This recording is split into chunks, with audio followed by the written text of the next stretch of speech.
Hello.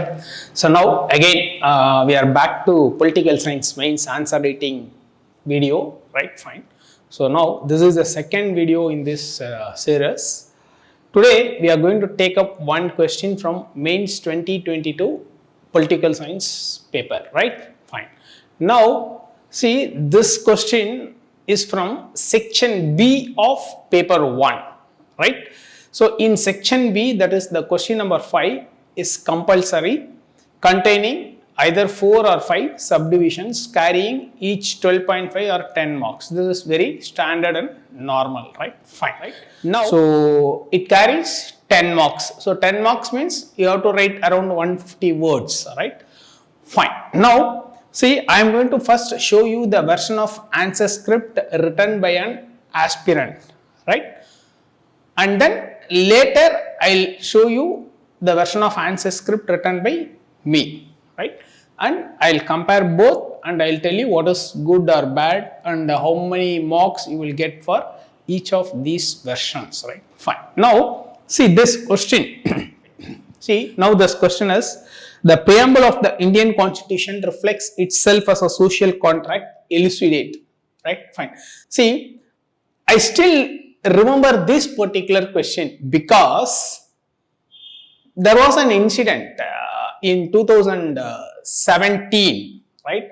So in our political science test batch, paper 1 section B, I had asked the same question. Comment on the following. There was a subdivision, preamble as a social contract. Like that I had asked a question, and there was a guy who said this is kind of a very high-end question which UPSC will not ask. UPSC will ask only very simple question. So this question is useless question. Like that he passed on some comments, and after that particular test he stopped coming to the test series also, right? So I still remember that incident, right? What did I ask in 2017 mains test batch? Now the same question is getting reflected in mains 2022, right? I don't know whether that particular guy is watching or not. Maybe like I wish that guy should watch this video, right? And I'm not sure whether he is still into the UPSC process or not. That also I'm not sure because I lost contact with him, right? Fine. Because why I'm telling this is, see, this question has got some beauty in it, in the sense it blends, it mixes the section A and section B of paper 1. That is, the theory and application is mixed in a particular question, that too in a question based on Indian polity. Generally in Indian polity, you don't get any kind of mixing up. But most peculiarly, this recent mains 22 question paper had this blend of mixing of section A and section B, right? In fact, I loved the question because only when you get such kind of questions, you will get good score and you will get a chance to show your edge. So you can create a competitive edge for your answer, and most probably you will end up in a higher score and naturally in a better rank, right? Fine. Now, so fine. Now we'll see the answer written by an aspirant, right? Fine. See, I'm just reading the answer. When individuals in a state of anarchy agree to form a commonwealth in which they submit themselves to contract which allows individual to move from state of nature to civil society for arbitrating disputes and redressing injuries, etc. Right? Next paragraph. Preamble of Indian Constitution is the perfect replica of social contract as it starts by the phrase, "We the people of India, having submit ourselves into social contract in which they inscribe the text of their professed collective destiny." Right? The third paragraph. Sovereignty is the building block of social contract where people of India came together to form a sovereign authority. India's sovereignty is not absolute as Hobbes' social contract theory, but resembles more towards Locke's pactum unionis. Right? Fine. See the vocab, it's good actually. The vocab is nice. The next paragraph. Locke's limited government is reflected in democratic principles of preamble, where the government gets its authority from the will of the people, right? Fine. Now, the next paragraph. Universal adult franchisee was to demonstrate to world our faith in fundamental principle of democracy and in establishment of secular state without distinction of caste/class. Now the next paragraph. Liberty is the product of Hobbes' social contract. See, here I have rounded it. I'll tell you and I'll explain what are the defects in this answer, right? Liberty is the product of Hobbes' social contract, where preamble spells out as liberty of thought, expression, belief, faith and worship. Also, part 3 of Constitution makes it clear the very enunciation of fundamental rights. Now, the final concluding paragraph. Preamble ends with adopt, enact and give ourselves the Constitution, signifies that it's we the people giving to ourselves, which is the basic texture of the social contract. It's neither plebs of Rome nor commons of England, but rather to everyone. Again, the wording, the way he has constructed is good, but still it is having some drawbacks, right? Fine. See, the first limitation of this version of answer is, fine. See, I agree. He has given the points, all the points he has touched upon. But the problem is he has not given in a very cogent manner, first thing. And there is a contradiction within the answer, right? See, if you see the third paragraph, he says this contract, Indian sovereignty resembles more towards Locke's pactum unionis, like that he says. Now, in the sixth paragraph, he says liberty is the product of Hobbes' social contract. See, this is a perfect contradiction, and it shows to the examiner you are not very clear or you have some cloudiness in conceptual clarity, right? Because having said Indian Constitution is more of Lockean version, and also Lockean version, Locke's theory of natural rights, which places much emphasis on liberty. In fact, John Locke is known as the father of liberalism, right? So having such a kind of qualifications, right? Having such a kind of qualitative things, how can an aspirant miss this and self-contradict within the 2 or 3 paragraphs? So first that thing. So the first point is the self-contradiction. In one place he has said Locke, in another place he is bringing Hobbes, and which in fact is not very textually correct thing also, right? Then the aspirant has failed to establish what he says. Okay, he says Lockean contract, he has defined a contract, that and all is fine. But he should establish and substantiate how this Indian Constitution reflects this Lockean version, right? So he has mentioned about the limited government, but he has not clearly defined what is limited government, because that is most important when you say Indian Constitution is a Lockean version of contract, right?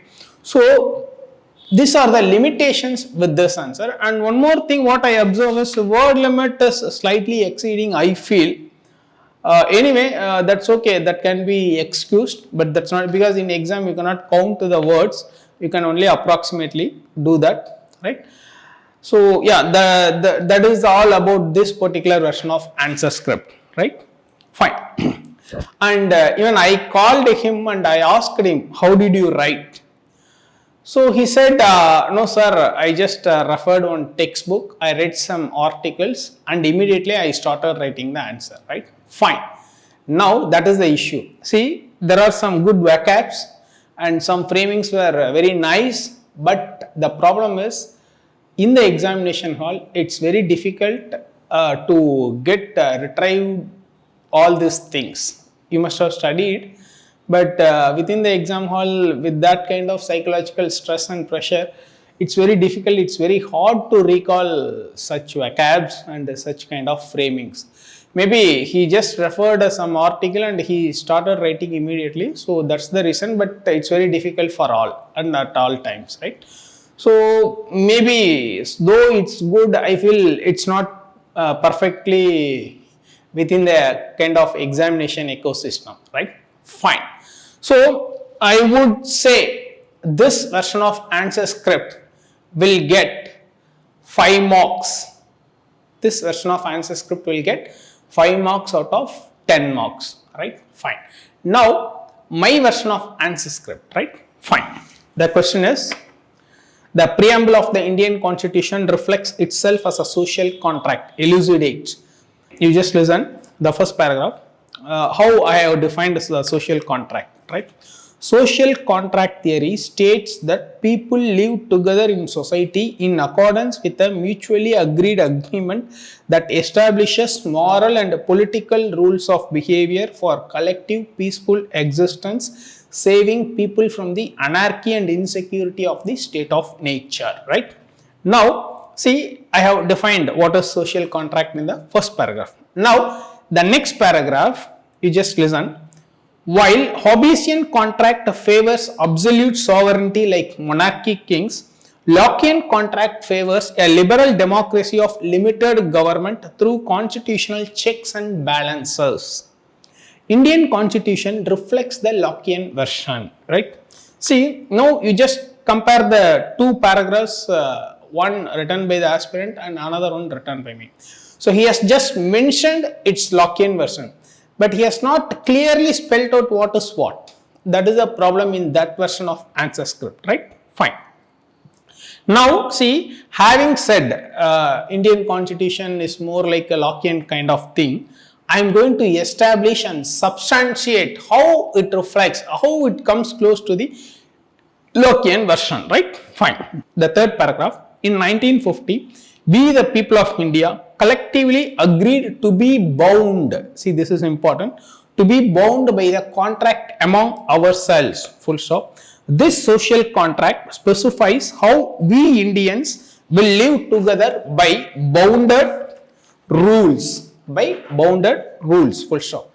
The consequences of breaking these rules have been dealt with in our constitution, full stop.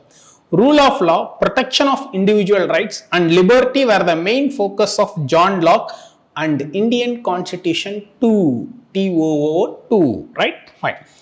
So, the final concluding passages, our social contract says in its preamble that we are a sovereign, secular, socialist and democratic republic and we give ourselves justice within bracket social and economic, equality of opportunity, freedom of speech and expression and fraternity. Various organs of the government, legislature, executive and the judiciary exist harmoniously with the due checks and balances to protect the citizens of India through limited government, right? Fine. See, now you must have observed the differences between the two versions of answers, right? Fine.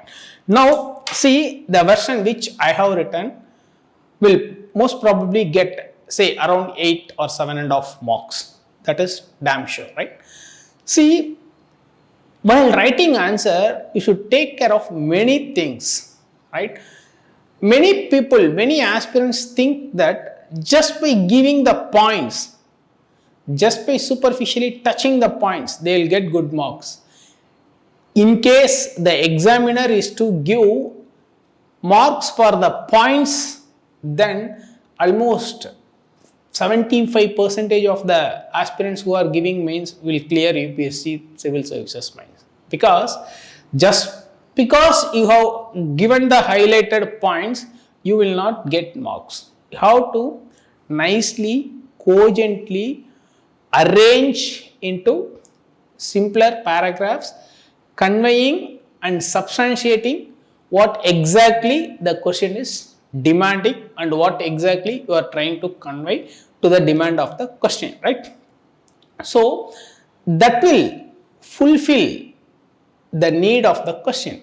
So an answer must be full. See, that is very important. Full, not partially full, not this way, that way, midway. It should be full. It should be full. The fullness is very important, right?